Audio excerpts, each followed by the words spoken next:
Assalamualaikum warahmatullahi wabarakatuh.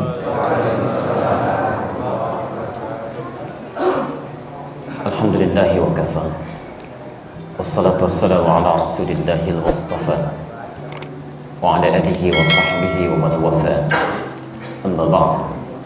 Fa ya ibadallah, usi nafsi wa iyyakum bi taqwallahi faqad fazal muttaqun. Fala tamutunna illa wa antum muslimun. Faqala ta'ala, ya ayyuhalladzina amanu taqullaha haqqa tuqatih wa la tamutunna illa wa antum muslimun. Saudara-saudariku dan pemirsa Akhir TV, melalui TV dimanapun Anda berada, alhamdulillah kita saat ini masih diberikan kesempatan oleh Allah untuk hidup sampai dengan maghrib ini. Semoga kehidupan kita sampai saat ini mendapatkan penerimaan terbaik dari Allah Subhanahu wa Ta'ala dan selalu berada dalam bimbingan Allah, sehingga setiap hari kita bisa lebih baik dan mulia dibandingkan dengan waktu-waktu sebelumnya yang telah kita lewati. Kita telah menunaikan salat maghrib berjamaah. Kita bermohon pada Allah Subhanahu wa Ta'ala semoga salat yang telah kita tunaikan berkenan diterima oleh Allah Subhanahu wa Ta'ala, dan mudah-mudahan menjadi maghrib terbaik di antara sekian maghrib yang pernah kita tunaikan.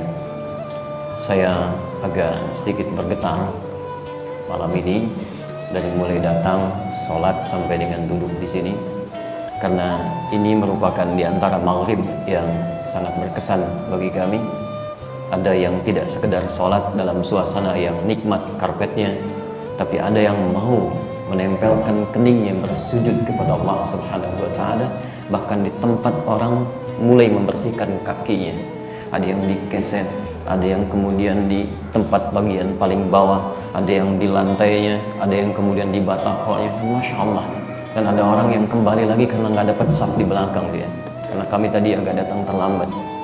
Saya hanya bisa bermohon pada Allah Subhanahu wa Ta'ala supaya kenikmatan iman yang telah Allah berikan maghrib ini pada kita selalu Allah jaga dalam jiwa kita, sehingga dalam setiap keadaan kita bisa praktekkan nikmatnya iman itu di setiap tempat, tidak hanya dalam keadaan saat ini saja. Karena yang tidak mudah itu bukan meningkatkan iman, tapi yang tidak mudah itu menjaga kenikmatan iman supaya tidak turun dalam setiap keadaan. Dalam hal ini Imam Al-Bukhari itu khusus mengeluarkan hadis-hadis Nabi SAW, mengumpulkannya menjadi satu bab dalam pembahasan Sahih Al-Bukhari beliau. Jadi dari 97 pembahasan di kitab Sahih Al-Bukhari itu, kalau antum buka pembahasan pertamanya, itu berisi Kitabul Iman, ada 57 hadis di situ. Antum pelajari hadisnya, itu rumus khusus dari Nabi, bagaimana cara membuat iman kita semakin naik dan menjaganya untuk tidak turun. Di situ ada petunjuk amalan dari Rasulullah, bagaimana cara menaikkan iman dalam kehidupan ibadah ritual, dalam kehidupan ibadah sosial, bagaimana cara menekan maksiat supaya tidak muncul dari ujung kepala sampai dengan ujung kaki. Antum beli kitabnya, keluarkan salah satu bagiannya, tilawahi oleh antum, setiap hari ambil satu hadis, dan insya Allah itu semua akan menghadirkan penjagaan Allah supaya iman kita dijaga sampai kembali kepada Allah Subhanahu wa Ta'ala. Ya, teman-teman, saya mohon maaf ya, tapi jangan dulu bahagia dan senang, karena persaingan kita jangan diukur dengan orang yang belum ke masjid. Ya, jadi tidak adil kalau kita mengukur semangat ibadah kita yang tinggi diukur dengan orang yang semangatnya masih lemah. Kalau Anda ingin bandingkan, selalu bandingkan dengan orang yang lebih unggul dibandingkan kita. Anda boleh bahagia sekarang bisa sholat dengan keadaan luar biasa, tapi ada di ujung sana orang yang sekedar untuk ke masjid pun dia sulit menemukan masjidnya, sampai sholat di atas puing-puingnya. Anda sekarang masjidnya diberikan kenikmatan luar biasa, fasilitasnya nyaman, keadaannya enak, tersebar dimanapun. Dengan semua masjid ini Anda masih membangun juga sementara belum mengisi isinya dan belum tergerak untuk memakmurkannya. Anda butuh berapa masjid lagi untuk dibangun? Karena itu selalu bertanya pada diri kita setiap Anda bangun, hari ini mesti lebih baik dibandingkan dengan hari kemarin. Baik, seyogianya kita membahas dalam pertemuan ini, lanjutkan kajian serial Riyadhus Shalihin atau pembahasan kitab Riyadhus Shalihin.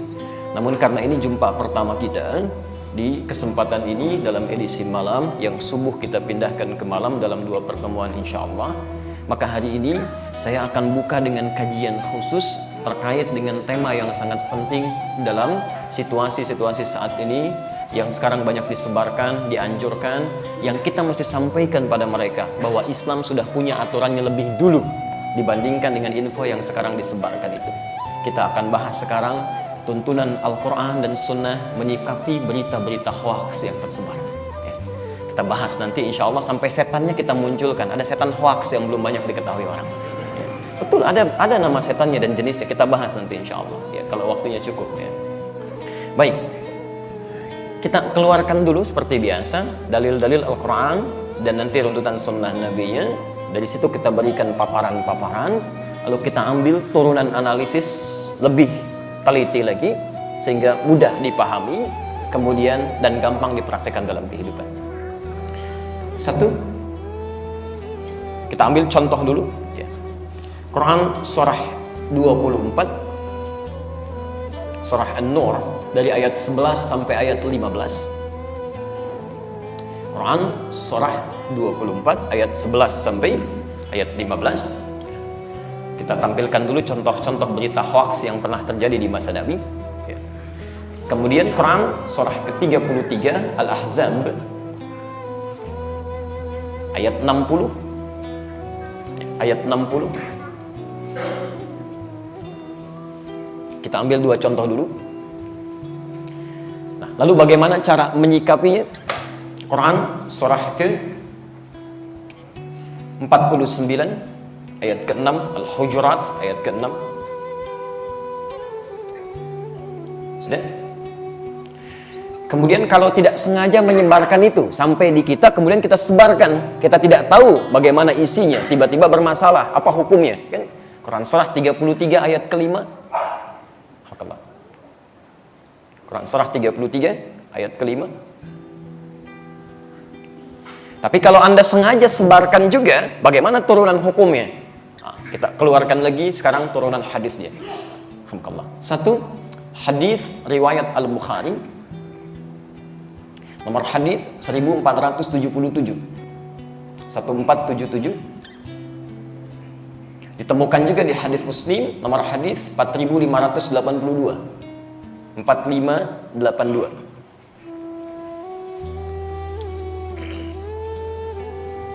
Ambil lagi sekarang pakai kitab aja langsung ya, hadis Muslim jilid yang pertama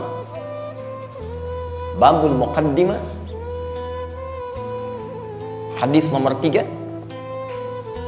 Hadis nomor 3 posisi sebelah kiri paling bawah, cetakan tahun 2002 terbitan Darul Hadis. Sudah? Kalau sudah, mari kita turunkan bahasan kita dari hadis-hadis dan dalil yang telah tadi kita uraikan.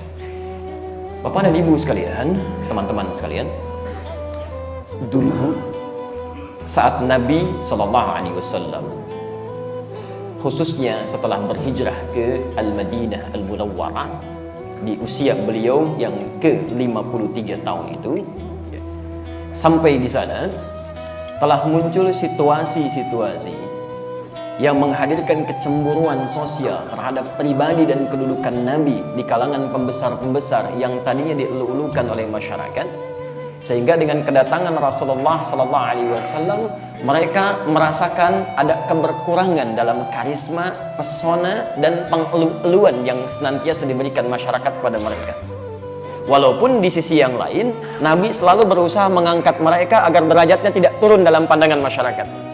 Inilah hebatnya Rasulullah SAW dengan sifat mulianya.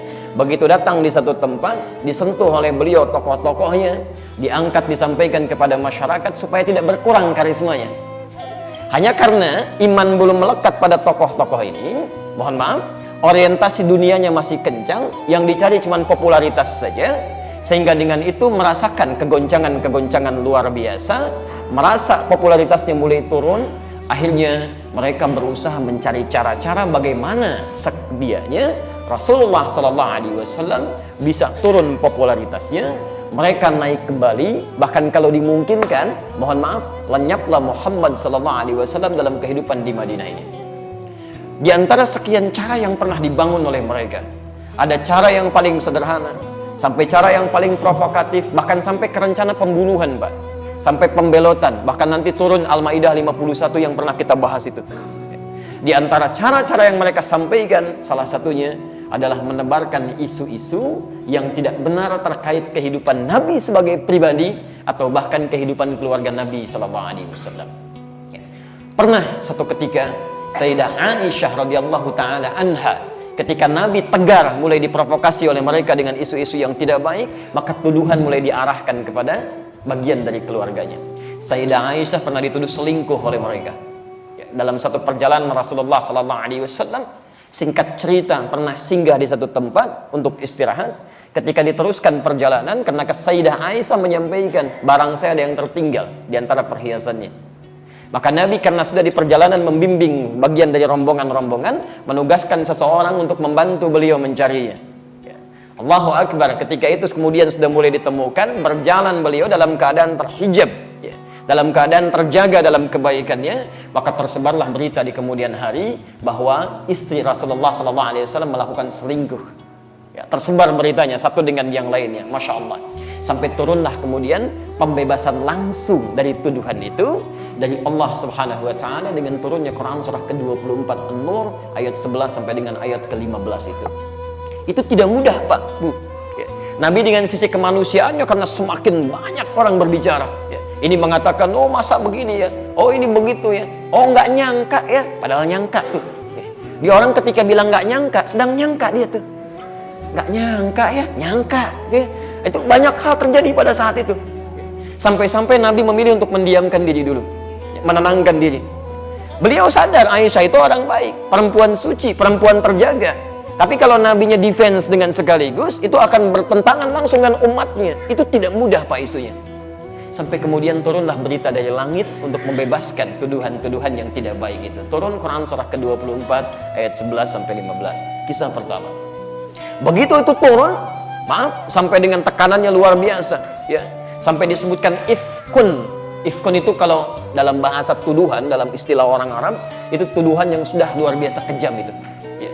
Innal ladzina ja'u bil ifki. Sungguh orang-orang yang datang dengan tuduhan yang sangat kejam itu, yang tidak pernah dilakukan oleh seseorang, itu dosanya tidak mudah. Tapi apakah berhenti sampai di situ? Tidak. Muncul isu lain lagi, muncul isu lain lagi. Dan di antara tokoh yang paling populer menebarkan isu itu, bahkan diungkapkan dalam sejarah, dikenal dengan Abdullah bin Ubay bin Salul. Banyak ayat turun tentang orang ini, yang bahkan disebut dengan Abul Munafiqin, bapaknya orang-orang munafik sampai dengan hari kiamat. Ya. Allahu Akbar. Bapak Ibu sekalian, tidak cukup dengan keluarga Nabi. Begitu selesai peristiwa ini, kemudian ditebarkan kembali. Muhammad cuma tebar pesona saja, mengumpulkan kita di masjid, sementara dia hanya ingin mengumpulkan orang-orang untuk taat kepadanya, merubah tatanan kehidupan kita. Apa yang terjadi?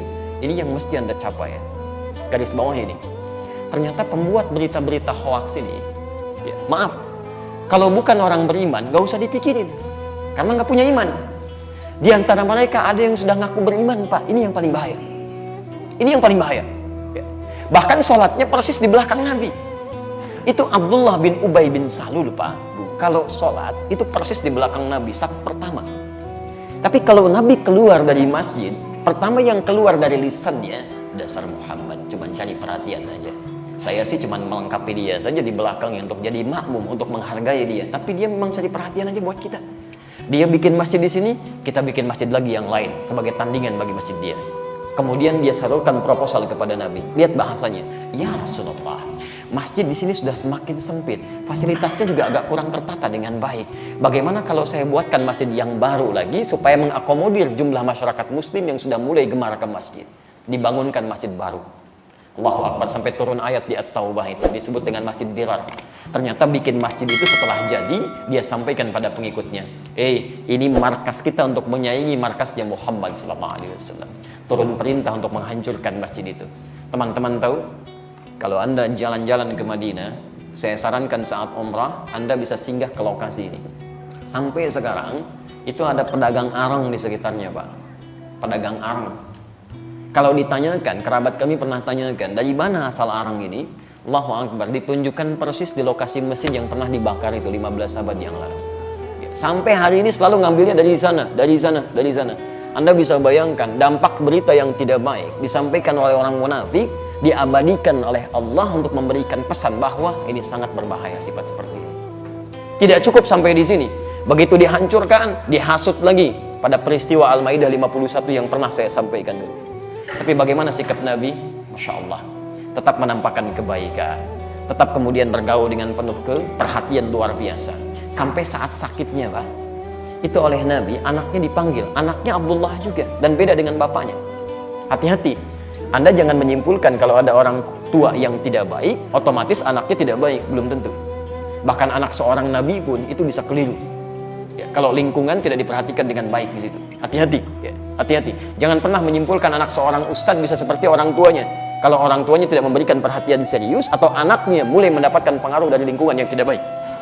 Ini anaknya terbalik, bapaknya luar biasa jadi musuh Nabi, anaknya justru taat kepada Allah dan Rasulnya. Datang kepada Rasulullah, ya Rasulullah, ayah anda sakit, inna abi marid. Kata Nabi, khudh hadha a'ti, ambil ini berikan kepadanya. Didoakan oleh Rasulullah SAW. Begitu sampai di tempat ayahnya beristirahat, kata anaknya, ya abati hadha minan nabi. Pak, ini dari Nabi, katanya. Diambil oleh orang ini, dilemparkan. Siapa itu? Muhammad, cuma cari perhatian saja, katanya. Tapi apakah sikap Nabi berubah? Tidak. Sampai saat sekaratnya, Nabi tetap datang dengan para sahabat-sahabat kibar. Ada Abu Bakar As-Siddiq, ada Umar bin Khattab, ada Uthman bin Affan. Dijenguk gitu. Antum tahu apa yang terjadi? Dalam keadaan sekaratnya, masih menampakkan keadaan-keadaan yang sangat luar biasa mencari perhatiannya. Dia katakan, ya Rasulullah, saya ini sudah di ujung penantian hidup saya. Mohon berikan kesempatan supaya saya wafat menggunakan jubah terluar Anda itu. Masih narik perhatian juga. Itu Umar saking gemesnya sudah pegang pedangnya begini. Ya Rasulullah, mohon izinkan pada saya untuk memisahkan kepala dari badannya. Umar, ya, Masya Allah, ketegasannya tidak kira-kira di situ. Perhatikan kalimat Nabi, tidak ya Umar, fakat jubah. Tidak, ini cuma pakaian luar saja. Diberikan, ini menandakan bahwa yang melekat pada Nabi tidak harus dikultuskan. Jelas ya? Yang kita ambil adalah ajaran-ajaran kebaikan berdasar perintah Allah Subhanahu wa taala. Tapi jangan sampai ada sesuatu terlalu dilebihkan sehingga menjadikan kita bergeser dari tuntunan Rasul yang sesungguhnya. Jelas di sini? Maka dikenakanlah jubah terluar itu, kemudian meninggal dalam keadaan mengenakan jubah Nabi, tapi tidak lekat dengan sifat munafik yang diabadikan oleh Al-Quran. Abdullah bin Ubay bin Salul, hidupnya begitu menyusahkan, wafatnya sangat kolokan. Itu ya. Poinnya, ketika kalimat-kalimat itu mulai muncul, apa respon Al-Quran? Dan kemudian berita yang disampaikan oleh Nabi SAW sebagai penegasan dari kalimat Al-Quran tadi, maka satu, turun ketentuan-ketentuan yang sangat indah, yang sifatnya nanti berlaku umum sampai hari ini. Kita buka, mohon izin kalau tadi ayat-ayatnya saya hanya bacakan secara umum saja. Ini di sini kita mulai detail analisis, karena di sini inti bahasannya. Quran surah 49 ayat ke-6. Maaf, saya pastikan dulu. Jelas insyaallah? Jelas uraiannya? Belum kita uraikan. Bagaimana bisa jelas sih? Antum kenapa malam ini ya? Belum saya uraikan, bagaimana bisa jelas? Kalau jelas saya pulang gitu ya. Kita mulai dulu ya. Yang tadi bisa dipahami, sekarang kita mulai penjelasannya. Bismillahirrahmanirrahim. Bismillah. Saya coba untuk menulis ya. Mohon izin bagi sebagian teman-teman yang barangkali belum nampak terlihat dengan baik, silahkan menyesuaikan dengan mushaf yang ada. Saya ingatkan dari hari ini, dalam setiap pertemuan kita diusahakan antum bawa mushaf ya. Bawa mushaf minimal yang dari rumah, supaya mushaf itu bisa menjadi saksi bagi antum bahwa antum pernah menggunakannya saat di dunia. Oke? Baik. Bismillah. Maaf, terdengar jelas menggunakan yang ini? Tahan ya supaya agak lebih mudah. Quran surah 49 Al-Hujurat ayat ke-6. Ya ayyuhalladzina amanu. Saya tuliskan dulu kaidah pertama, nanti kita berikan penjelasan lebih detail ya. Bismillah. Ya ayyuhalladzina amanu. Saya garis sini. In ja'akum fasiqun, in ja'akum, ini fasiqun. Kalimat kedua, binaba'in fatabayyanu. Ini kaidah Quran yang pertama. Fatabayyanu. Selanjut ayatnya nanti kita bisa tafsirkan dengan lebih luas ya. Antusibu qauman bijahalatin fatusbihu ada ma fa'altum nadimin. Kan? Saya berikan titik dulu untuk terusan ayatnya untuk dijelaskan kemudian. Perhatikan. Apa adab seorang muslim yang mendapat petunjuk dari Al-Quran dan Sunnah Rasulullah SAW ketika menyebar berita-berita yang diduga keluar dari aturan yang semestinya, yang membuat kita bertanya-tanya atau bahkan kaget, kok bisa terjadi seperti ini? Benar atau tidak? Maka berita seperti itu kita tanyakan disebut apa oleh Al-Quran, bagaimana cara menyikapinya, dan ternyata bukan hanya terjadi di masa saat ini, tapi dulu pun sudah pernah muncul dan disikapi oleh Al-Quran. Adab yang pertama, lihat kalimatnya. Ya ayyuhalladzina amanu. Masya Allah. Mohon izin, fokus. Ayat yang turun untuk merespon kabar berita yang diduga meragukan atau yang disebut dengan hoax sekarang ini, kan? Itu ternyata ayatnya turun dimulai dengan kalimat iman. Hei orang-orang yang telah menyatakan dirinya beriman kepada Allah. Perhatikan. Bahkan panggilannya sifatnya umum, menggunakan kata alladzina, disebutkan 1080 kali dalam Al-Quran. Alladzina ini kata umum dalam bentuk jama'. Bisa mencakup, maaf, laki-laki, perempuan, besar, kecil, tua, muda, sedang sendirian, sedang berkelompok, semua dicakup. Seakan-akan Allah ingin katakan, hei semua orang yang telah merasa beriman kepada Allah. Jelas sampai sini? Baik. Yang penting Anda garis bawahi, ada kaidah dalam ilmu tafsir, bahwa setiap ayat yang dibuka dengan kalimat iman itu, maka informasi yang akan disampaikan, baik itu berita hukum ibadah, atau berupa larangan tertentu, atau sekedar informasi yang ingin disampaikan, maka ayat yang terletak setelah kata iman ini, itu menjadi ukuran keimanan pemiliknya. Hati-hati. Di setiap Anda menemukan kalimat di Quran dibuka dengan kata iman, apapun bentuknya, maka informasi yang disampaikan menjadi indikator atau ukuran tingkat keimanan kita. Di iman kita diukur di situ. Kalau antum ingin tahu kira-kira iman sampai maghrib ini sedang posisi kuat, sedang atau lemah, antum bisa cari ayat-ayat Quran yang dibuka dengan kalimat iman. Saya beri contoh sebelum ke sini. Quran surah kedua Al-Baqarah ayat ketiga, posisi paling kiri di pertengahan. Insyaallah kita hafal. Ini kalimat iman pertama di Quran. Alladzina yu'minuna bil ghaib wa yuqimunas shalah. Perhatikan, setelah kalimat iman, yu'minun bil ghaib, yang muncul kalimat salat, wa yuqimunas shalah. Perhatikan cara memahaminya ya. Setelah ada kalimat iman, muncul kalimat salat. Maka amal ibadah ini, kalimat salat ini, itu menjadi ukuran pertama tingkat pemilik iman. Semakin antum bersemangat menunaikan salat, semakin baik Anda tunaikan, ini menunjukkan keimanan Anda sedang kuat, sedang tinggi. Kalau mau lebih dalam lagi, perhatikan. Kalimat salatnya ditulis seperti ini. Awas, kalau keliru di mushaf antum, berarti ada yang keliru dalam mushafnya. Makanya saya mintakan bawa mushaf untuk dicocokkan salah satunya. Lihat, alif, lam, sod, lam, waw, ta marbutah. Harus begini. Karena ada 3 bentuk kalimat salat bisa dituliskan. Bisa bentuk begini, as-salat. Yang tidak terlihat saya bacakan alif, lam, sod, lam, alif, ta marbutah. Ada bentuk begini. Ada bentuk yang ketiga, salawat, tulisannya begini ya, salawat. Quran surah ke-2 Al-Baqarah ayat 237 sampai 238 ya. Di posisi paling kanan sebelah pojok paling atas ada ayat hafizu 'alas salawati was salatil wusta. Perhatikan, kalau kalimatnya ditulis seperti ini artinya bentuknya tunggal, cuman satu.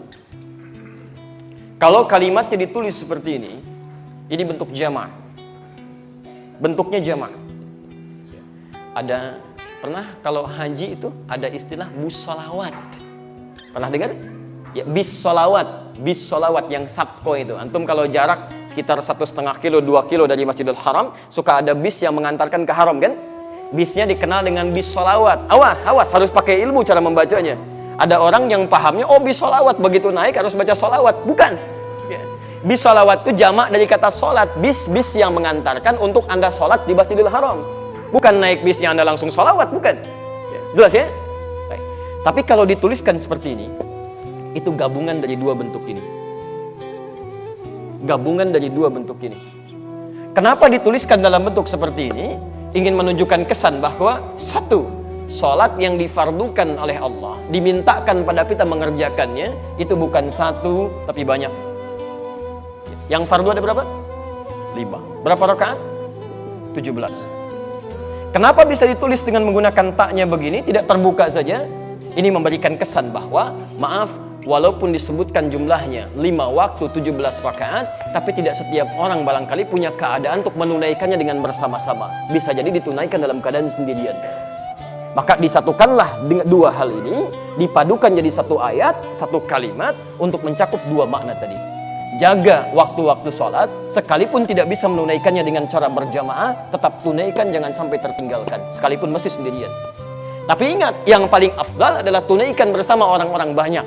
Karena itulah diawali dengan kalimat yuqimunas sholat. Pakai menunjuk pada orang banyak.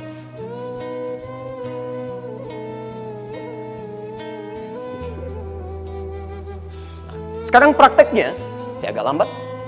Antum ingin mengukur tingkat keimanan antum sedang kuat, sedang saja, atau sedang lemah. Cara pertama, baca dengan kalimat ini. Ya, as-salawat. Cek. Apakah waktu-waktu sholat itu yang diminta oleh Allah dijaga, antum jaga dengan baik, atau jangan-jangan masih malas-malas menunaikannya? Kalau Anda dalam sholat sendirian saja masih malas, apalagi menunaikan sholat berjamaah? Ini menunjukkan ada sesuatu yang kurang dalam iman Anda, lemah. Cara paling gampang ngeceknya begini. Sholat subuh jam berapa sekarang?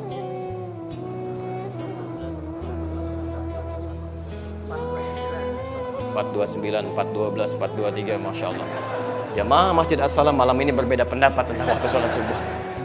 Kita lihat ke atas. 4.21, Masya Allah. Ketahuan ini ya.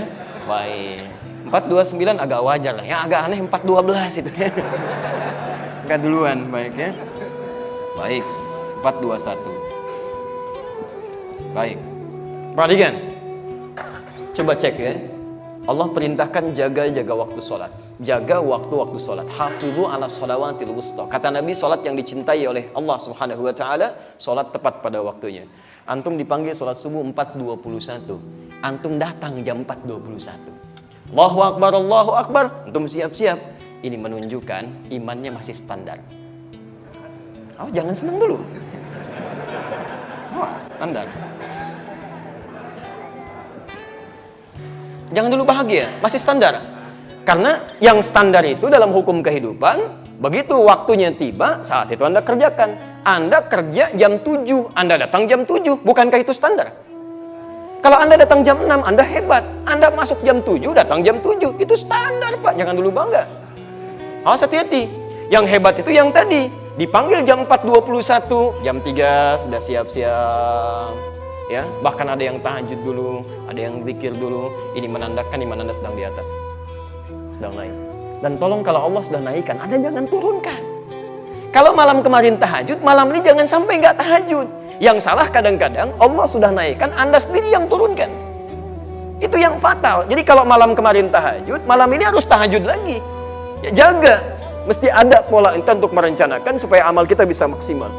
Yang jadi masalah adalah saat dipanggil jam 4.21, baru datang jam 1:24.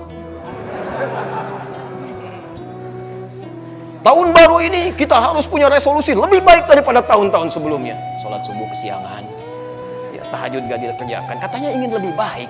Sholat subuh saja sudah kesiangan, itu baru tanggal 1. Apa yang Anda inginkan? Karena kemalaman terlalu banyak begadang, mikirkan banyak kembang api. Kembang yang ada saja sudah nggak ada apinya, Anda cari kembang yang ada apinya. Kadang nggak nyambung gitu situasinya. Nah, ini poinnya. Nah, sekarang konsep membaca ayat ini, kalau Anda bisa baru tepat waktu pun jangan dulu bangga. Karena yang paling hebat itu ketika bisa dikerjakan dengan banyak orang berjamaah. Cek lagi. Kalau maghrib ini bisa berjamaah, sholat isya Anda nggak jamaah, berarti iman Anda sedang turun. Saat Anda bisa menunaikan dengan berjamaah. Maghrib Anda ke masjid, begitu isya Anda nggak ke masjid, padahal bisa ke masjid. Suasana iman Anda sedang turun. Ada yang keliru di situ, ada yang salah. Nah, dalam konteks berbeda, sekarang kita kembalikan pada inti bahasan kita. Kalimat ini sekarang memanggil kita dalam konteks yang lain. Hei orang-orang yang telah menyatakan dirinya beriman, saya akan ukur iman kalian sekarang ya. Perhatikan ini. Semakin Anda cepat meresponnya dengan baik, iman kita kuat. Maaf, Anda abaikan, iman biasa-biasa. Tapi Anda ikut di dalamnya, iman Anda bermasalah. Apa kaidahnya? In ja'akum fasiq. Jika datang kepada kita. Ja'a itu tidak harus diartikan datang dengan secara fisik. Ya. Bisa berarti berita, bisa berarti informasi, ya. Bisa berarti perwakilan tertentu, atau bahkan langsung orangnya datang. Bisa berarti demikian. Ya. Lebih tepat diartikan jika Anda menerima atau tiba kepada kita fasiqun, orang yang bermasalah. Pelan-pelan. Sekarang perhatikan sebentar. Datang orang bermasalah ini, kedatangannya diungkapkan dengan kata ja'a, diawali dengan in. Tolong catat ini ya. Kalau ada kalimat dalam bahasa Arab diawali dengan kata in, itu artinya peristiwa itu mungkin terjadi sekalipun tidak intens waktunya. Tidak sering terjadi. Ya. Maaf, dalam hidup Anda pernah kedatangan orang bermasalah? Tiap hari? Tidak, gitu kan? Ya paling sebulan ada sekali, 2 kali gitu kan. Itu in namanya. In. Ya, jadi tidak menunjukkan sering intensitasnya. Kalau tiap hari kemudian itu terjadi, berarti ada yang salah dalam komunitas masyarakatnya. Jadi pada dasarnya teorinya, peristiwa-peristiwa yang tidak sesuai dengan aturan itu tidak terjadi setiap waktu, biasa saja. Ketika itu mulai menyebar hampir setiap saat, berarti ada yang salah dalam masyarakatnya. Ada yang salah dalam komunitasnya. Itu yang harus diperbaiki. Sekarang perhatikan. In ja'akum, jika satu kali datang pada kita, kita terima fasik. Fasik itu sudah menunjuk pada orang. Perbuatannya disebut dengan fasak. Quran surah ke-18 ayat 50, posisi paling kanan di pertengahan.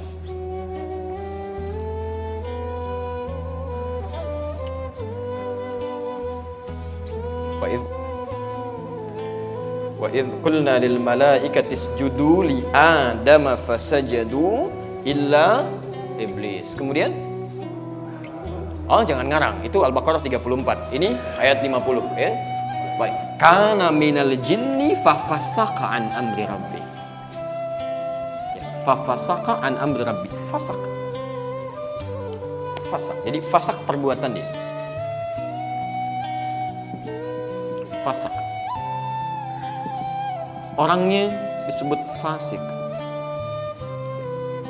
Saya jelaskan sebentar supaya paham betul ya. Saya tidak menginginkan Anda menghafal, tapi harus paham. Fasak secara bahasa itu keluar dari aturan yang benar. Saya ulang, keluar dari aturan yang benar. Keluar dari aturan yang benar.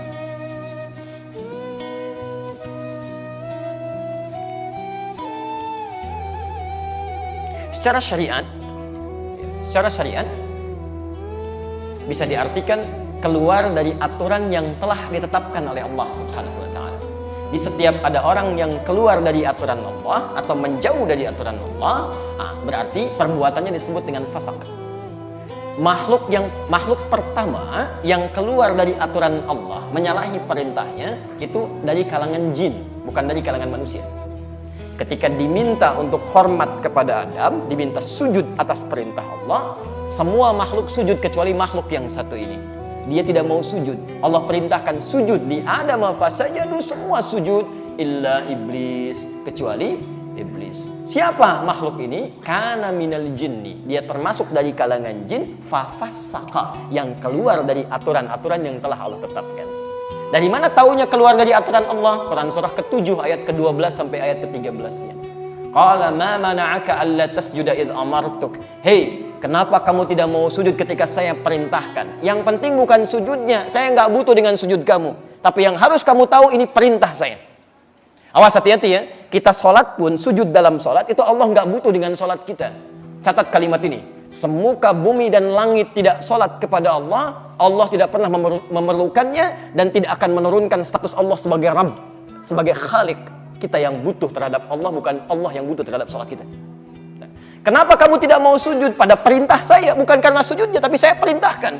Apa jawab makhluk ini? Lihat ayat 13-nya. Dia katakan, ana khairum minhu, khalaqtani min tin, wa khalaqtani min narin, wa khalaqtahu min tin. Saya lebih hebat dibanding dia. Engkau ciptakan saya dari api, dia dari tanah. Tidak level kemudian yang di atas itu mesti merendah kepada makhluk yang lebih rendah. Ada kesombongan dalam dirinya. Keluar dari ketaatan kepada Allah, keluar dari aturan Allah, perbuatannya disebut apa? Fasik. Makhluk yang, mendapati situasi ini, maka makhluknya disebut dengan fasik. Jelas? Di fasik ini, itu berlaku umum. Bisa berlaku pada manusia, ini yang ingin saya sampaikan. Bisa juga berlaku pada kalangan jin, atau setiap makhluk yang keluar dari aturan Allah Subhanahu wa ta'ala. Jelas di sini? Baik. Sekarang, pelan-pelan. Allah bikin aturan. Saya cek dulu secara sederhana. Yang gampang-gampang dulu ya, pelan-pelan. Yang ringan-ringan dulu, sebentar. Masuk masjid kita kan punya aturan ya. Baik. Kaki yang dilangkahkan saat masuk dengan keluar itu beda. Semua ada aturan. Makan punya aturan. Jalan punya aturan. Kerja punya aturan, termasuk menyebarkan berita-berita pun kita ada aturannya.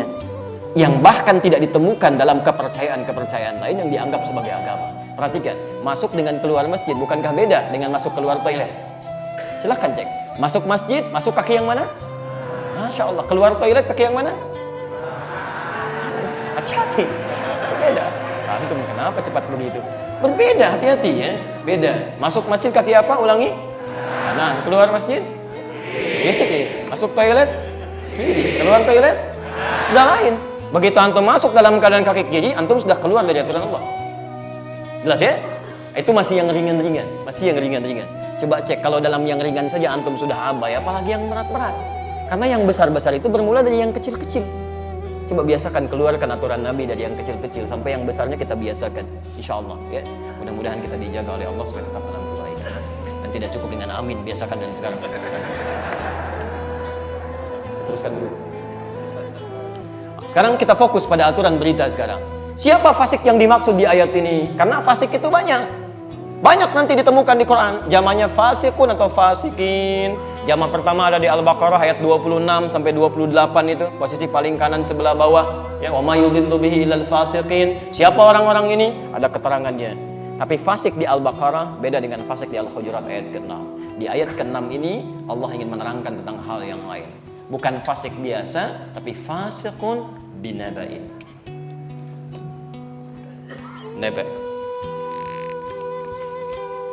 Yang dimaksud fasik di sini adalah saat membawa berita, informasi, info.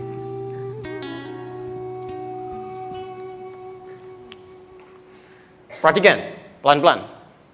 Kalau kalimatnya cuma fasikun saja, itu berarti menunjuk pada makhluknya, orangnya. Jelas? Tapi kalau sudah menggunakan huruf sambung ba, ini punya 14 fungsi dalam bahasa Arab. Di antaranya makna ilsaq, sesuatu yang lekat dengan yang lain. Kemudian disambungkan dengan naba. Naba itu satu informasi atau berita yang ingin disampaikan. Ini menunjukkan kesan bahwa fokus, pelan-pelan, fokus. Yang penting yang ingin disampaikan bukan pada poin orang ininya saja, tapi pada berita yang akan disampaikannya. Ingat, kalau ada kalimat fasik atau huruf atau kata kerjanya fasak melekat dengan kalimat setelahnya menggunakan huruf ba, maka ba ini menunjukkan fungsi bahwa yang penting ingin disampaikan di kalimat ini bukan cuma orangnya ini saja, tapi juga harus fokus pada apa yang dia bawanya. Sekarang seakan-akan Allah ingin katakan, jika ada berita yang menurut Anda meragukan dibawa oleh orang fasik, fokusnya bukan karena fasiknya saja, beritanya pun bisa meragukan. Jelas? apa sikap yang harus kita ambil, dan sikap inilah yang menentukan tingkat atau keadaan iman kita. 1, fatabayyan. Ulang, fatabayyan.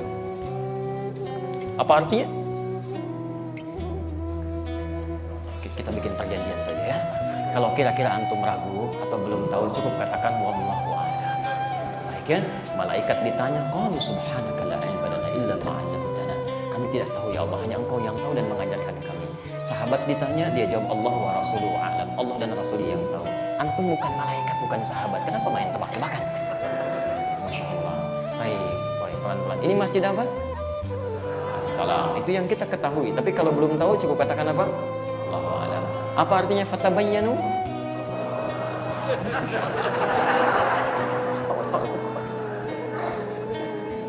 Baik. Fatabayyanu. Baik. Pelan-pelan, ada 2 kalimat di sini yang harus kita garis bawahi. 1, fa, huruf fa. Karena ada fa-nya di situ. Fa tabayyanu. Saya pisah. Sebentar. Awas, hati-hati ya. Ini yang paling penting bahasanya. Yuk. Yang kedua kalimat tabayyanu, dan langsung menggunakan tasydid, diawali dengan ta.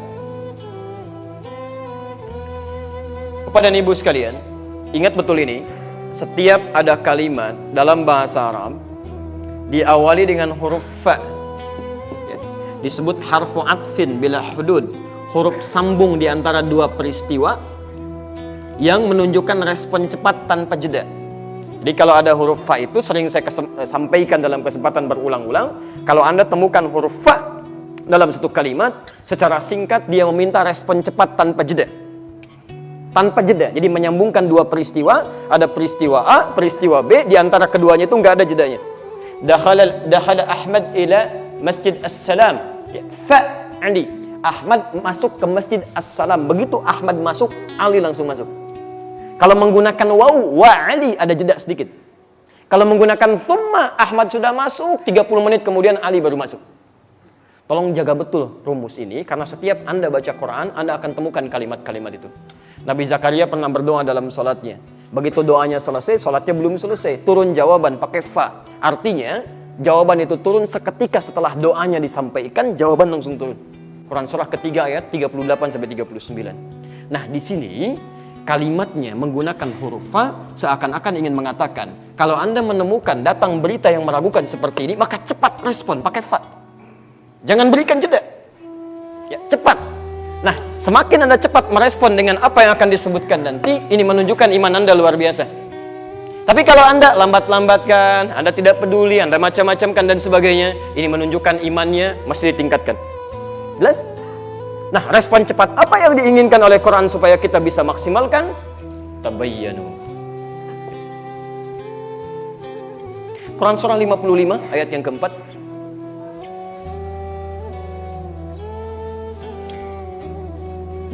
Surat apa?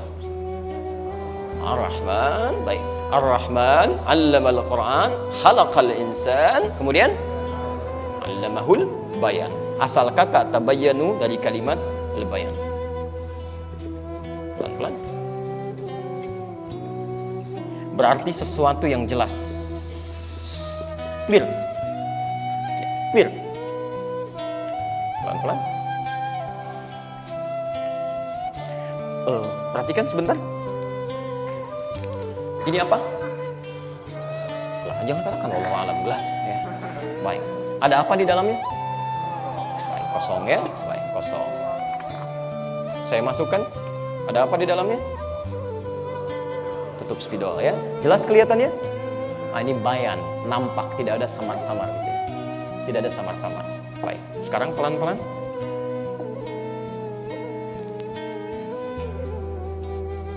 Ada apa di belakang ini? Ini masih samar-samar.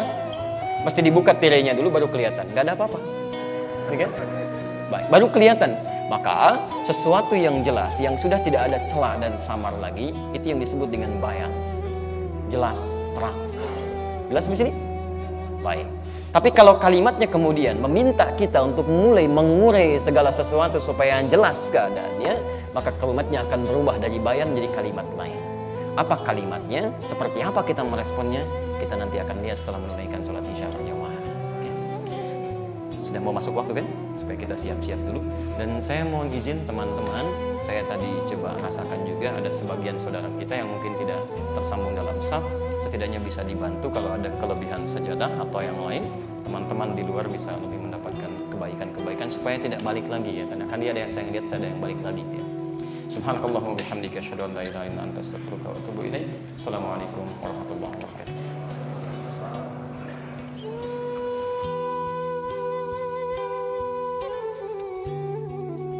Assalamualaikum warahmatullahi wabarakatuh. Alhamdulillah wassalatu wassalamu ala rasulillah wa ba'du. Teman-teman sekalian dan pemirsa Hayat TV, Madani TV dimanapun Anda berada, kita telah menunaikan salat isya berjamaah. Kita memohon pada Allah Subhanahu wa taala semoga Allah berkenan menerima salat yang telah kita tunaikan dan mudah-mudahan menjadi salat yang pernah kita tunaikan dengan ikhlas karena Allah Subhanahu wa taala. Baik, kita lanjutkan dulu kajian kita. Sebelumnya saya ingin berikan dulu sebagai pengingat yang sangat penting ya. Masjid fungsi paling utama itu untuk sholat. Itu fungsi pertamanya. Fungsi turunannya baru kegiatan lain. Itu ada di Quran surah ke-9 ayat 18. Innama ya'muru masajidallahi man amana billahi wal yawmil akhir wa aqama as-shalah wa ataz zakah wa lam yakhsha illallaha. Jadi kegiatan pertama yang harus berjalan di masjid itu pertama kali sholat yang paling utama. Jadi kalau di masjid kemudian sudah bertalian dengan fungsi sholat bersamaan dengan kegiatan lain, maka sholat menjadi prioritas. Karena panggilan sholat itu bersumber dari masjid. Jadi kalau misal sekarang saya ada ta'lim, kemudian muncul waktu sholat, maka sholat didahulukan, ta'lim berhenti sejenak. Karena dikhawatirkan ada orang datang memenuhi panggilan sholat, sementara Anda sedang menunaikan ta'lim di sini, orang tersebut karena kepentingannya sholat, jadi tidak jadi dia kembali melanjutkan perjalanannya. Siapa yang tanggung jawab dengan keadaan dia tidak sholat? Kalau meninggal di pertengahan jalan, maka ada sesuatu yang terjadi pada orang-orang seperti ini. Maka saya nasihatkan dalam setiap pertemuan, jeda antara maghrib dengan isya, kalau ada waktu sholat tiba, maka sholat dahulukan, baru kemudian lanjutkan dalam kebaikan-kebaikan. Jelas di sini? Baik.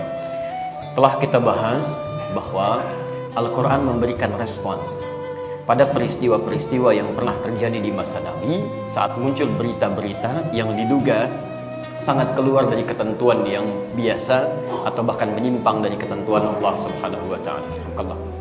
Nah, responnya cukup mengejutkan karena kejadiannya terjadi di zaman Nabi, tapi responnya bersifat umum. Anda penting garis bawahi, setiap ada respon dengan kalimat umum dalam Al-Quran, ini menunjukkan bahwa hukumnya akan berlaku terus di masa yang akan datang karena kejadiannya mungkin berulang. Dalam ilmu Al-Quran, terkhusus dalam kaidah asbabun nuzul, kaidahnya dikenal dengan al-ibratu bi'umumil lafzi la bi khususis sababi. Hukum itu berlaku dengan keumuman lafaz, bukan terkait sebab khusus yang terkait dengan turunnya ayat itu. Jadi jangan dipahami, oh ayat ini hanya turun di masa Nabi saja, sekarang sudah tidak berlaku. Tidak. Karena sifatnya umum, maka hukum umumnya masih berlaku sekalipun menjadi contoh kegiatan di masa Nabi. Ingin menunjukkan kesan bahwa penyebar berita-berita yang tidak tepat pun bukan hanya di masa Nabi, nanti pun akan terjadi. Seperti ini responnya, dan respon ini yang menunjukkan kekuatan atau kelemahan iman seorang yang beriman pada Allah Subhanahu wa taala. Respon pertama, cepat. Apa yang harus dipercepat itu? Tabayyanu, berasal dari kata bayan, sesuatu yang jelas, terang, tidak tersekat. Kalau kemudian ada sekat-sekat yang menjadikan sesuatu tampak tidak jelas, kepastiannya, keadaannya, benar atau tidaknya, kemudian Anda ingin berusaha untuk mengurai sekat-sekat ini sehingga nampak jelas kembali apa yang akan Anda simak itu, atau Anda lihat, atau Anda kemudian perhatikan, maka kalimatnya dari kata bayan ditambah ta di depannya, kemudian diberikan tasydid di huruf sebelum akhirnya. Jika huruf itu huruf hidup, bayan, alifnya huruf mati, maka iya-nya yang diberikan tasydid di sini. Diberikan tasdid di sini, maka kalimatnya berubah menjadi tabayyana. Tabayyana. Kalau bentuknya jama menjadi tabayyanu, maka diartikan usaha untuk menyingkap tirai-tirai yang menyelimuti itu supaya tampak kembali dengan jelas. Jadi kalau Anda mendapatkan informasi-informasi yang Anda kira meragukan, isinya bahkan bertentangan dengan hukum-hukum Allah, ada sesuatu yang menurut Anda tidak benar di situ, jangan dulu disimpulkan, apalagi disebarluaskan. Itu keliru. Awas, termasuk dalam taklim ya. Anda mendapatkan keterangan dari ustadz belum jelas, cek dulu. Perjelas itu dengan pertanyaan. Jangan sampai Anda menyimpulkan sesuatu yang belum tentu sama apa yang disampaikan oleh ustadz dengan kesimpulan yang Anda mungkin sampaikan. Saya pernah menyampaikan satu taklim di satu tempat. Saya sampaikan dengan kalimat, setiap orang-orang yang mengikuti tuntunan Allah dan Rasulnya, yang bersambung sanadnya sampai ke Nabi, maka dia disebut dengan salafi. Turunannya disebut dengan manhaj namanya. Pilihannya disebut dengan madhab. Tiba-tiba ada pertanyaan datang mengatakan, Ustaz, antum terlalu mudah menyimpulkan semua umat Islam itu salafi. Bagaimana dengan Khawarij? Bagaimana dengan Ahmadiyah? Bagaimana dengan firqah A, B, C, dan sebagainya? Saya sampaikan bukan saya yang terlalu mudah menyimpulkan, antum yang tidak fokus dalam menyimak, sehingga salah memberikan kesimpulan. Jangan jadi mustami yang mensana incorpori sano. Ustadz nerangin ke sana, antum mikir ke sono, sehingga kesimpulannya nggak nyambung. Yang saya katakan, semua umat Islam yang ikut tuntunan sunnah Rasulullah, ikut petunjuk Allah, mengikuti lewat jalur Nabi, itu baru yang disebut dengan salafi, apapun dia mazhabnya. Jadi kalau orang ini tidak ikut tuntunan Nabi, apalagi Nabinya beda dengan Nabi Muhammad, ya jelas bukan. Islam aja bukan, Ahmadiyah itu bukan, karena Nabinya aja beda. Jelas sampai sini ya? Nah, jadi ingat betul kaidah-kaidah ini. Maka jika menemukan satu informasi yang belum jelas, jangan cepat disimpulkan, jangan diberikan vonis hukum, apalagi disebarkan. Itu yang paling bahaya. Ya. Dan di sini menjadi ciri keimanan seseorang. Jika Anda ingin mengecek dalam kalimat ini, di mana tingkat keimanan kita, maka Anda bisa lihat. Apakah Anda termasuk yang terburu-buru sampai menyebarkan? Sampai mendesain ulang kembali? Sampai menyimpulkan, oh ternyata begini ya, macam-macam. Tapi belum pernah Anda cek. Gara-gara fitsahat sampai heboh Nusantara. Apa urusannya gitu? Jangan-jangan yang bikin heboh itu belum pernah ngecek juga gitu. Coba dilihat lagi, ya, coba dicek lagi. Jangan-jangan yang menyebarkan satu dengan yang lain, sehingga dari penyebaran-penyebaran ini muncul masalah-masalah baru yang buang-buang energi. Yang seharusnya nggak pernah dibahas, nggak pernah didiskusikan, nggak keluar energi untuk bahas itu, tiba-tiba muncul lagi. Yang dikhawatirkan, awas. Antusibu qauman bijahalatin, bisa menyakiti orang lain tanpa kita sadari. Tanpa kita sadari. Fatusbihu ala ma fa'altum nadimin. Ujung-ujungnya cuma menyesal. Salah saya. Sudah tahu salah, kenapa nggak dipikirin sebelumnya? Ini jadi masalah. Cek, lihat sumbernya. Dari mana gambarannya? Kalau sudah mendapatkan pembuktian yang jelas, maka bukti yang jelas jadi disebut dengan bayyinah. Keadaannya disebut dengan bayan, usahanya disebut dengan tabayyan, sifatnya disebut dengan tabayyun, buktinya disebut dengan bayyinah. Muncul Quran surah 98 itu, surah Al-Bayyinah. Lam yakunil ladzina kafaru min ahlil kitabi wal musyrikina munfakkina hatta ta'tiyahumul bayyinah. Bukti yang nyata itu, jelas bagi kita. Cek dulu, lihat di BAP-nya. Oh ternyata bukan fitsahat saja. Poin F-nya keliru menuliskan At-Tahiriyah. Poin G-nya keliru menuliskan Syafi'iyah. Ditulis pakai F, muncul pakai V di situ gitu kan? Masya Allah. Baik, muncul lagi yang lainnya. Ekspor, S-nya hilang jadi ekspor gitu kan? Dan sebagainya. Ternyata bukan cuma kalimat itu saja. Dari mana bisa menyimpulkannya? Cek sumber aslinya. Lihat dulu bagaimana turunannya. Nanti baru kemudian dikonfirmasi dengan orangnya. Apakah yang salah juru ketiknya saat mengantuk mungkin mengetiknya, atau keliru mengejanya, atau juga kesalahan menyimpulkan tidak dicek kembali. Banyak yang terjadi, tapi kesimpulannya itu bukan urusan kita. Itu urusan orang lain, ngapain kita sibuk mikirin? Ya, jadi agak aneh kadang-kadang sibuk mikirkan urusan yang bukan urusan kita, dan itu bukan substansial bagi kita. Sehingga sibuk mikirkan yang lain, lupa dengan esensi persoalan yang harus difokuskan dalam kehidupan kita. Jelas sampai sini? Baik.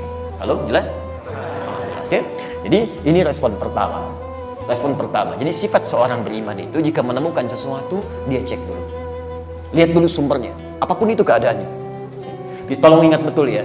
Ini kaidah sedang kita butuhkan saat ini. Betapa banyak berita-berita menyebar. Kalau muncul penyebaran itu dari orang nggak beriman, nggak usah dipikirin, kita doain aja supaya mendapatkan hidayah, jadi beriman dia. Yang jadi masalah ketika ada orang mengaku beriman, kemudian mewujudkan suasana itu dalam bentuk yang lebih parah. Apa bentuk yang lebih parah itu? Sebelum mengecek sudah bisa menyebarkan kembali. Maka turunlah di sini kemudian sabda Nabi SAW. Kita turunkan pelan-pelan. Kita mulai dengan muqaddimah dulu di kitab Sahih Muslim. Lihat kalimatnya. Kafa bil mar'i kadziban. Awas, hati-hati. Kafa bil mar'i kadziban an yuhadditsa bi kulli ma sami'a. Bahkan di riwayat lain disebutkan kafa bil mar'i ithma an yuhadditsa bi kulli ma sami'a. Cukuplah seseorang itu berpotensi mendapatkan dosa. Saya ulang, berpotensi mendapatkan dosa kalau disebutkan isman. Kalau disebutkan kadziba, berpotensi berbuat dusta jika mudah menyampaikan setiap apa yang ia dengar. Begitu muncul informasi, sampaikan lagi. Belum dipastikan bagaimana benar tidaknya. Kata Nabi, peluangnya cuma dua. Kalau dia tidak berpotensi berbuat dusta, atau dia berpotensi berbuat dosa. Jadi nggak ada yang ketiga. Hati-hati, antum bisa terjebak dalam dua suasana. Bisa jadi pendusta karena menyampaikan setiap yang didengar. Kalau tidak dicek kembali, itu kemungkinan berita itu kan bisa benar, bisa salah. Tapi kata Nabi, kemungkinan salahnya lebih banyak dibandingkan dengan benarnya. Nah, kalau salah ini sudah menyebar, maka yang paling berbahaya adalah ismun. Ismun itu dosa yang bisa meluas sifatnya. Bukan cuma di situ saja. Coba, begitu itu menyebar, yang disalahkan kadang-kadang bukan yang bikin beritanya, yang nyebarkannya. Ribut di situ, diskusi lagi, macam-macam. Kadang-kadang satu grup dalam media sosial, isinya satu keluarga, bisa ribut keluarga itu. Gara-gara berita yang tidak baik. Dan yang paling aneh bukan urusan di keluarga itu. Masalah orang lain dibahas di situ, ramai di situ. Ada sesuatu yang keliru di sini. Ini coba lihat ya. Sekali lagi, kalau Anda masih ingat di kesimpulan yang pertama tadi, masih ingat? Awas, kalau itu terjadi cuma sesekali saja, kalimatnya menggunakan in kan. Harusnya sesekali terjadi sebagai ujian. Tapi kalau marak terjadi setiap waktu, itu menunjukkan ada yang salah dalam kepribadian manusia ini. Sekarang seakan-akan ingin diberikan gambaran pada kita, ini banyak yang keliru dalam kehidupan masyarakat pada saat ini. Kalau nggak beriman, sekali lagi cukup didoakan. Yang jadi masalah mengaku beriman, masih menyampaikan situasi yang bertentangan dengan syariat Al-Quran.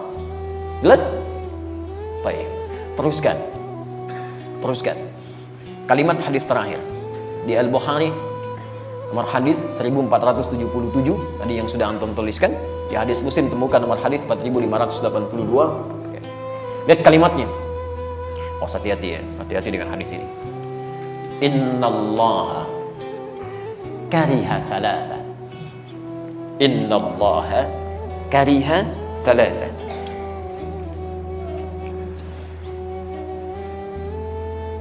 Saya tuliskan sebentar. Bismillah. Innallaha kariha thalathatan.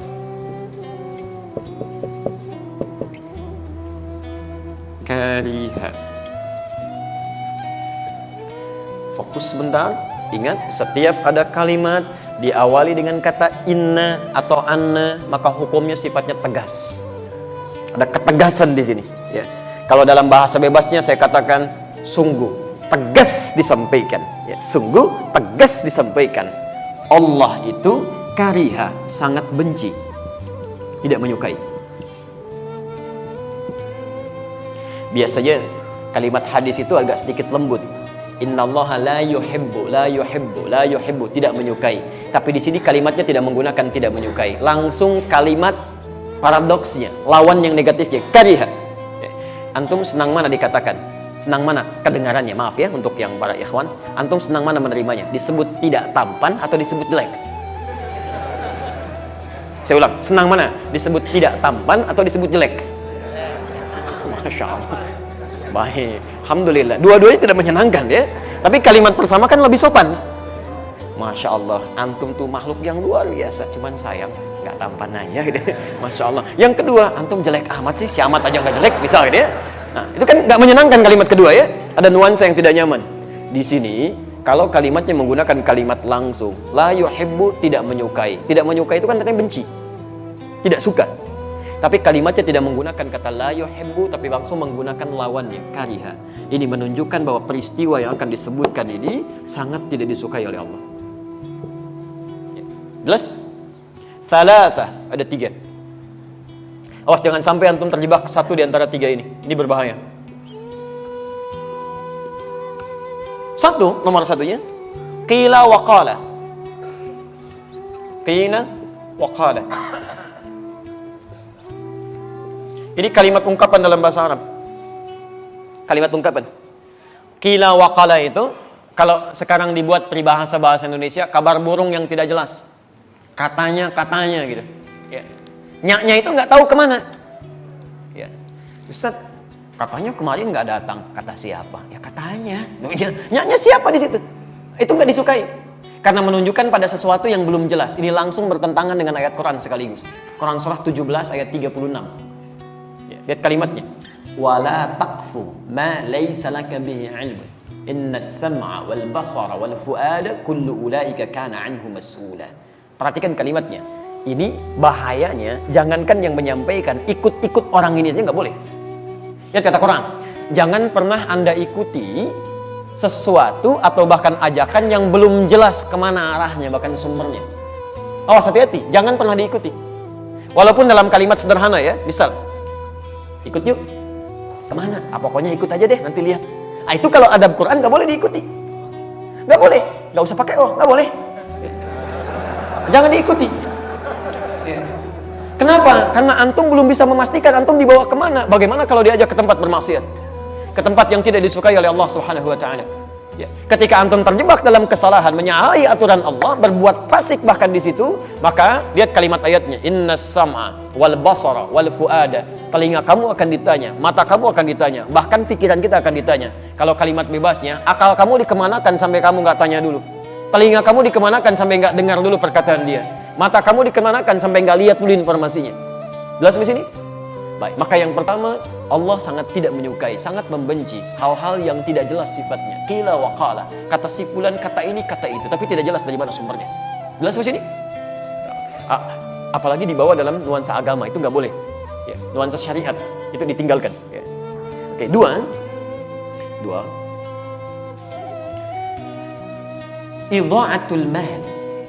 Idha'atul mali. Boros, menyia-nyiakan harta. Idha'atul mali. Atau di sininya idha'atul mali. Ya. Menyia-nyiakan harta. Insyaallah. Orang ingin mendapatkan setengah roti, rebutan dengan 16 orang itu. Ya, di Aleppo pengen dapat susu sampai ya Allah jalan mungut-mungut di tempat sampah gitu kan. Bayinya sampai kurus kering untuk mencari-cari itu. Antum kok dibuang-buang? Ya. Nasi itu kan berapa banyak yang terbuang itu dari makan itu. Dari rotinya, dari minumannya, tidak sedikit di antara sebagian orang-orang meminum aqua gelas cuma setengahnya, sebagiannya kemudian disimpan dibuang. Sementara orang-orang Palestina untuk mendapatkan minuman yang benar-benar bersih saja, itu mesti berjuang membebaskan dulu sumber minuman dari racun yang sudah diracun itu. Itu tidak mudah. Maka jangan disia-siakan. Termasuk idha'atul mali itu dari kata dhiya sifatnya. Bukan hanya menghilangkan esensinya, tapi menghilangkan nilai pahalanya. Awas, termasuk idha'atul mali itu menggunakan harta tidak pada tempat yang diridhoi oleh Allah Subhanahu wa taala. Misal, mohon maaf ya. Tolong baca ini dengan baik ya. Baca ini dengan baik. Aturan Qurannya, setiap Allah tambahkan harta kepada kita, itu adalah peluang lain bagi kita untuk meningkatkan ibadah lewat harta itu.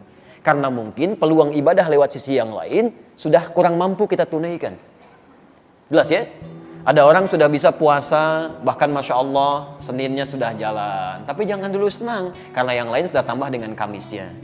Ada yang sudah puasa Senin Kamis, Alhamdulillah, jangan dulu bangga. Orang lain sudah Ayyamul Bid. Ada yang sudah Ayyamul Bid, jangan dulu merasa gembira. Orang lain sudah puasa Daud.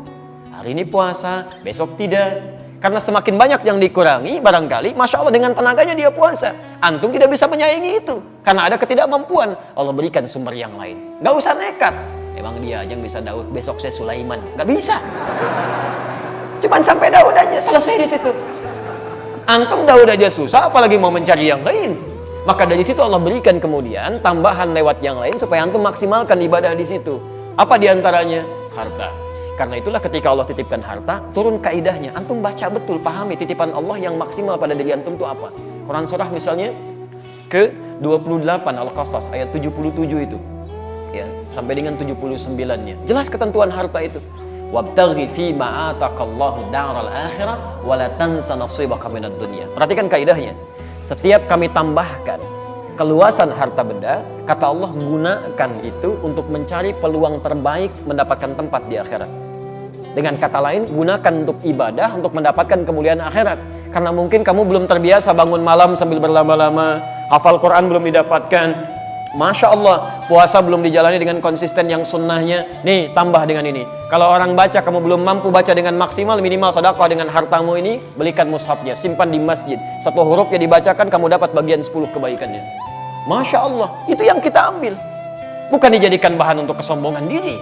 Kalau cuma sombong, yang dulu sudah ada, namanya korun. Hartanya lebih banyak dibandingkan antum.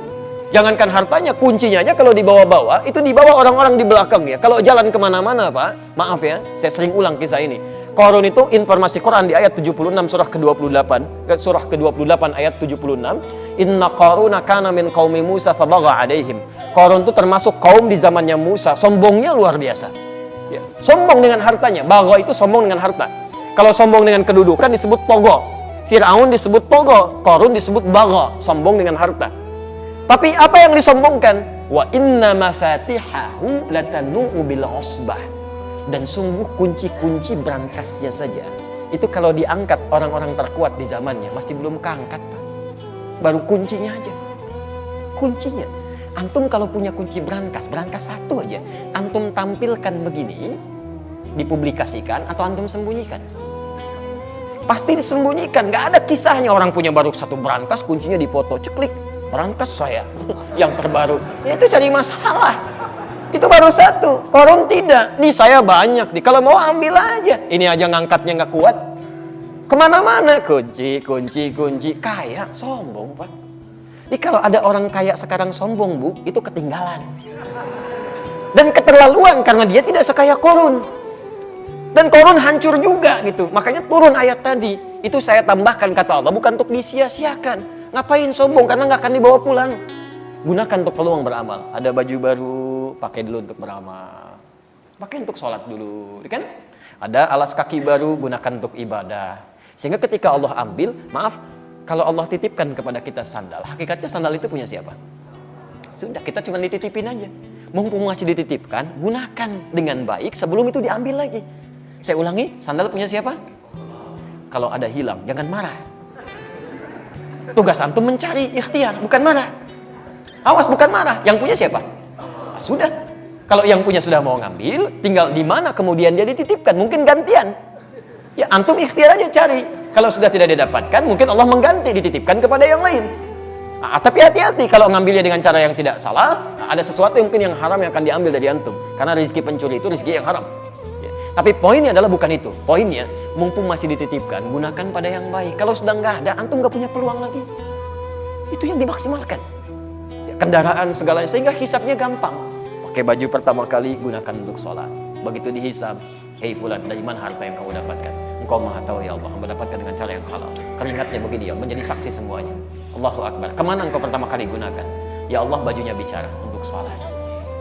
Enak hisabnya. Antum punya baju baru digunakan untuk apa? Masya Allah. Antum undangan sekali belum tentu dalam setahun sekali antum pakai baju luar biasa. Nggak ada yang kayak Allah ngundang 5 kali dalam sehari. La haula wala quwata illa billah. Begitu ditanya, dari mana kamu dapatkan harta yang paling halal ya Allah? Engkau menjadi saksi dalam semua perjuangan hamba. Kemana kami gunakan? Undangan ya Allah. Oh, jawab apa? Ya. Ini idha'atul mal. Ya, tolong dicek ya. Yang harus malu adalah, ada orang Pak, maaf ya, sepeda aja nggak ketitipin, tapi kakinya digunakan untuk melangkah ke masjid. Jaraknya luar biasa. Ada yang 500 meter, ada yang sampai 2-3 kilo, masih jalan ke masjid. Antum tetangga masjid, sepedanya ada, motornya ada. Masih ada alasan hujan, kasih payung. Ada alasan lagi, kasih mobil. Masya Allah, ada semuanya. Belum mau ke masjid juga, antum masih dikasih apa lagi supaya mau ke masjid? Ayo coba cek lagi. Imam Hasan Al-Basri, antum jangan kira semua amalan antum itu bisa diterima oleh Allah. Imam Hasan Al-Basri, kenal Hasan Al-Basri? Alhamdulillah. Alhamdulillah. kita syukurilah. Kalau kenal saya pulang. Kalau antum nggak jelas siapa gitu kan. Baik, Hasan Al-Basri itu dikisahkan dalam kitab namanya Al-Hikayat wal Muhimmat. Itu Masya Allah. Beliau pernah tidur kemudian bermimpi mendengar suara. Ini nyata, beliau kisahkan sendiri. Mendengar suara yang memanggil beliau. Ya, hei, ya Abdullah, kurang lebih demikian lima makna. Menurut kamu, amalan apa yang paling diterima oleh Allah? Beliau katakan, amalan saya yang beliau kira itu yang paling ikhlas. Saya pernah kerjakan ini. Kemudian mendengar suara. Itu tidak diterima oleh Allah. Tidak diterima oleh Allah. Yang diterima oleh Allah, perhatikan, yang diterima oleh Allah ketika engkau bersedekah pada seekor lalat. Saat engkau menulis itu, jadi beliau pernah menulis, tiba-tiba lalat hinggap di penanya. Itu oleh beliau, oleh Hasan Al-Basri rahimahullahu ta'ala, didiamkan penanya untuk memberikan kesempatan pada lalat untuk mengambil rezekinya di pena itu. Tidak digerakkan supaya lalatnya tidak lari. Ketika didiamkan itulah beliau anggap itu amalan yang biasa-biasa saja. Ternyata dalam pandangan Allah betapa besar itu. Rahmat Allah diturunkan dalam kalimat itu. Jadi kita tidak tahu teman-teman sekalian, di mana amalan kita yang sudah kita anggap diterima oleh Allah itu. Menurut Allah amalan terkhusyuk kita belum tentu itu dapat penerimaan yang baik.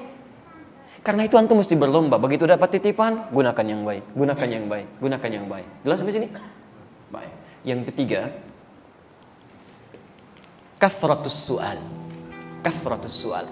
Banyak bertanya, banyak bertanya, menanyakan pada sesuatu yang sudah jelas keterangannya.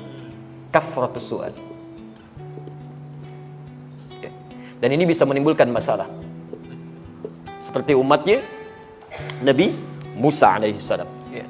Kalimatnya jelas, sembelih sapi, gak usah nanya, sapi banyak, malah ditanya. Sapi yang bagaimana ya? Warnanya apa? Warnanya kuning. Nyari lagi yang agak susah, nyari ke kuning-kuningan, safra gitu kan? Ya, setelah jelas, kuning yang mana ya? Kan kuning agak banyak. Cari itu yang tidak ada cacatnya, gak pernah dipakai membajak sawah, mulus, halus, tidak ada cacatnya. Carinya lebih susah lagi. Makanya kalau ada sesuatu yang sudah jelas kemudian disampaikan, jangan banyak dipertanyakan supaya tidak sulit memahaminya. Nah, beli sabun ya, clear. Sabun apa saja, selesai. Sabun apa, Pak? Lifebuoy. Jadi terbatasi. Yang dicari halus Lifebuoy. Di mana, Pak? Indomaret ya. Terbatasi lagi, nyarinya masih di Indomaret. Indomaret yang mana, Pak? Kan ada 3. Yang paling jauh di ujung ya. Hati-hati. Kan pelayannya di situ ada yang laki-laki, perempuan. Yang mana, Pak? Yang laki-laki. Awas. Begitu nyampe sana, balik lagi. Kok kamu nggak beli sabun? Pak, pelayan yang laki-laki nggak ada, Pak. Ada yang perempuan. Padahal perintah awalnya gampang, cari sabun, selesai. Dan antum awas, kalau orang tua meminta anaknya membeli sesuatu, anaknya belikan karena kalimatnya umum sifatnya, antum nggak boleh protes. Nggak boleh protes. Ya. Nak beli shampoo ya, dibelikan oleh anaknya, datang dengan shampoo clear misalnya. Antum pengennya zinc, kok beli yang clear? Kan papa bilangnya shampoo. Selesai sampai sini. Ya. Jelas ya? Jadi kalau ada sesuatu yang sudah terang, sudah jelas, jangan banyak dipertanyakan sehingga mendapatkan kesulitan-kesulitan dalam prakteknya. Nah, kesimpulannya di sini, jika ada berita yang menyebar dalam hal yang tidak baik, pertama pastikan dulu sumbernya. Jangan menebarkan sesuatu yang bisa melahirkan dosa. Hindari kesimpulan yang tidak tepat. Yang kedua, pastikan sumbernya baik. Yang ketiga, mohon maaf, jangan cepat disebarluaskan sebelum nyata maslahat atau madaratnya. Dan sekalipun Anda telah jelas mengetahui dari mana sumbernya, itu pun tidak harus kemudian Anda sebarkan lagi pada orang lain jikalau tidak ada manfaat yang bisa hadir dalam kehidupan bermasyarakat. Jelas di sini? Jadi tidak setiap yang sudah kelihatan jelas sumbernya langsung Anda ekspos, tidak begitu. Ini ada manfaatnya enggak? Kalau nggak ada manfaatnya, tinggalkan. Kalau ada manfaatnya, sebarkan. Dan itu yang bisa menghadirkan pahala untuk kehidupan kita. Kalau pernah terjadi dalam kehidupan kita, menyebarkan sesuatu yang tidak kita tahu, kemudian tiba-tiba jadi keliru itu, maka insya Allah kalau dilakukan dengan cara yang tidak sengaja karena ketidaktahuan dan tidak ada ilmu di situ, termaafkan sepanjang kita bisa bertobat dan beristighfar pada Allah tanpa mengulanginya. Ketentuannya ada di Quran surah ke-33 ayat yang kelima itu. Baik. Jadi inilah materi yang kita bahas untuk pertemuan jumpa pertama kita di malam ini. Insya Allah sebagai respon pada berbagai macam himbauan yang muncul sekarang, sesungguhnya kalau syariat Islam itu ditunaikan dengan benar, gampang kehidupan itu. Tenang hidup ini. Ya.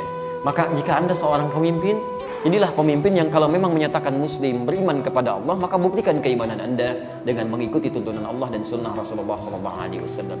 Jika Anda jadi pengusaha yang beriman. Jika Anda jadi ustadz yang beriman. Jika Anda jadi guru yang beriman.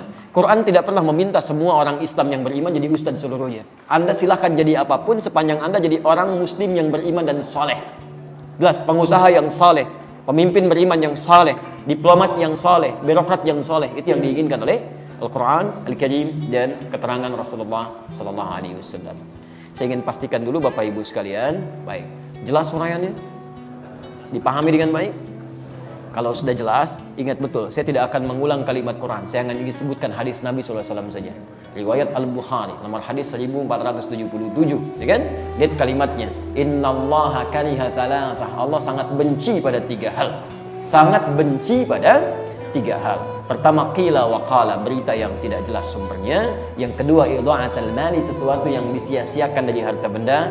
Dan yang ketiga, kathratus su'al, banyak bertanya pada sesuatu yang sudah jelas keterangannya. Jelas keterangan yang disampaikan? Ada pertanyaan? Awas. Alhamdulillah. Baik, hati-hati konsekuensinya ya. Baik. Saya kira kalau sudah jelas disampaikan, kita bisa cukupkan dulu untuk sesi malam ini. Ya. Insyaallah berjumpa dalam pertemuan selanjutnya di malam Ahad, ya, di malam Ahad, dan kita akan kembali ke kajian Riyadhus Shalihin supaya kita bisa cepat minimal banyak membahas dan bisa mengamalkan isi kandungannya. Yang kedua, insya Allah besok subuh kami akan menyampaikan materi penutup tentang fikih salat di Masjid Darussalam di Persada Golf di Jati Bening. Tapi bagi teman-teman yang baru bergabung untuk memahami kajian salat berdasar tuntunan Rasulullah SAW atau sifat salat Nabi, nanti bisa masuk ke channel Akhir TV, mengikuti kajian di pekan pertama setiap Sabtu yang tersambung dengan tempat di Tanah Kusir di Masjid An-Nur. Itu kita baru mulai kajiannya dan baru akan membahas dari awal bahasan-bahasan kita. Anda bisa lebih nyambung di situ ya. Dan insya Allah besok pagi jam 8 kita nanti ada bahasan kajian Sahih Muslim. Ya, kitab Sahih Muslim. Jadi nanti di Al-Bukhari di Kayu Dingin, yang Sahih Muslim di Masjid Subulus Salam di Bintara ya. Insya Allah. Baik teman-teman sekalian, kami kira itu yang bisa kita sampaikan. Mudah-mudahan kebaikan-kebaikan bisa didapatkan sampai dengan malam ini. Jika ada kebenaran itu langsung bersumber dari Allah dan Rasul, ya silahkan diamalkan.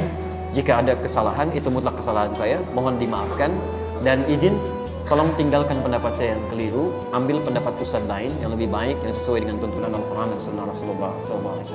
Subhanakallahumma wa bihamdika, asyhadu an la ilaha illa anta, astaghfiruka wa atubu ilaik. Wa akhiru da'wana alhamdulillahi rabbil alamin. Wal 'afwu minkum. Assalamualaikum warahmatullahi wabarakatuh.